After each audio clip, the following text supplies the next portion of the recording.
ہم نون ساکن کے قواعد پڑھ رہے ہیں۔ ہم نے پڑھا تھا نون ساکن کے 4 قاعدے ہیں: اخفا، اظہار، ادغام، اقلاب۔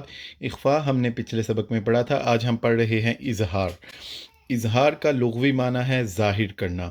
اظہار کا قاعدہ یہ ہے کہ جب نون ساکن یا تنوین کے بعد حروف حلقی میں سے کوئی حرف آ جائے تو نون ساکن یا تنوین کے نون کو خوب ظاہر کر کے پڑھیں گے، جیسے من خیر، یہ نون ساکن اس کے بعد خو ہے، خو حروف حلقی میں سے ہے، من خیر۔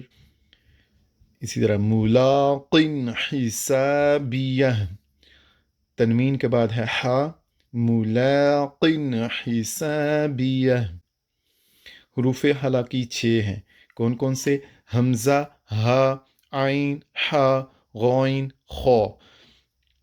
جب بھی نون ساکن یا تنوین کے بعد حروف حلقی میں سے کوئی حرف آ جائے تو نون ساکن یا تنوین کے نون کو خوب ظاہر کر کے پڑھیں گے، جیسے یہ دیکھیں نون ساکن کے بعد ہے خو، خو حروف حلقی میں سے ہے تو پڑھیں گے من خیر۔